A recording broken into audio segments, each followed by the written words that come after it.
Just 3 months ago, I was just a small-town girl trying to make it in the big city, working as a waitress and barely scraping by. My life was simple, predictable, and honestly, a little lonely.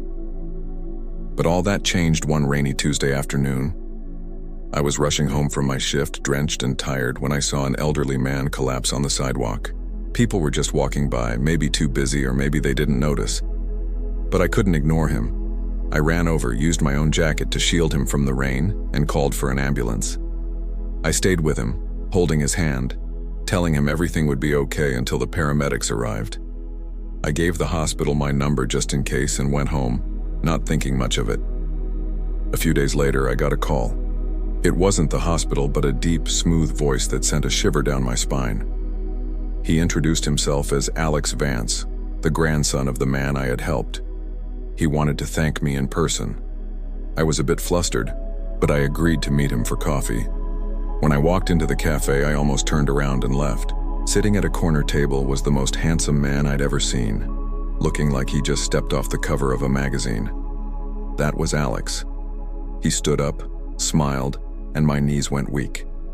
He told me his grandfather, Mr. Harrison, was the founder of Vance Enterprises, one of the biggest corporations in the country. And Alex? He was the CEO. I was completely intimidated. What could a CEO possibly want with a waitress like me? But as we talked, all of that melted away. He wasn't arrogant or stuffy. He was warm, funny, and genuinely interested in my life. He said his grandfather wouldn't stop talking about the angel who saved him. He insisted on repaying me, but I refused. Helping someone in need wasn't something you do for a reward. My refusal seemed to intrigue him even more. He started finding excuses to see me. He'd show up at the diner where I worked, claiming their coffee was the best in the city. He'd ask me to help him pick out a gift for his grandfather. Each time we met, the connection between us grew stronger. We'd talk for hours, about everything and nothing.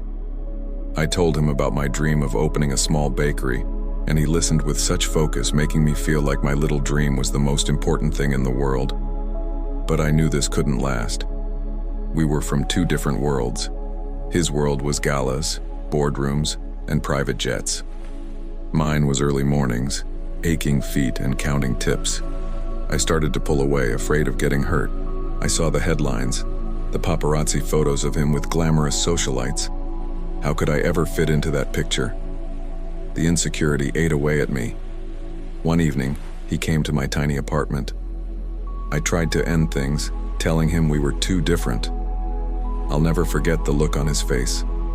He took my hands and told me that my world, my kindness, my genuine heart, that was everything his world was missing.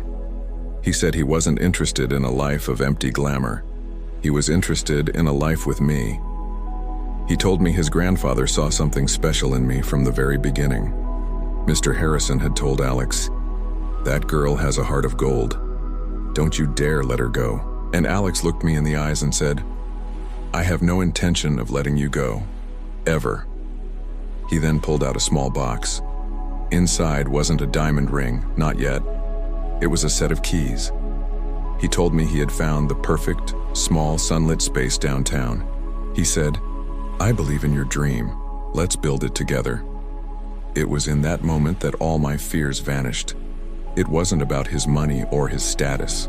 It was about him seeing me, truly seeing me, and believing in me more than I believed in myself. He didn't want to just be my boyfriend. He wanted to be my partner in every sense of the word. A week later, I visited Mr. Harrison in his beautiful home. He was recovering well. He hugged me tightly and whispered, "I knew you were the one for my boy. You didn't see a wealthy old man in trouble. You saw a human being who needed help. That's a rare and precious quality." Sitting there, between the man whose life I saved and the man who was saving mine, I felt a sense of belonging I had never known. Now, we're renovating my bakery side by side. He trades his business suit for jeans and a tool belt on the weekends. We paint walls, pick out ovens, and laugh more than I ever thought possible. Sometimes the tabloids still post pictures, but now they're of us, covered in flour, smiling at a farmer's market. The headlines have changed from billionaire playboy to CEO finds sweet love. My life is still simple in many ways, but it's also extraordinary.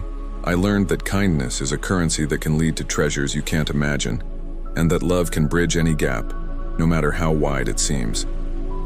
One small act of compassion on a rainy day didn't just save a life. It brought me the love of a lifetime. It showed me that the best things in life aren't planned. They happen when you open your heart. Thank you so much for watching my story. If you enjoyed it, please hit that like button and subscribe for more. See you next time.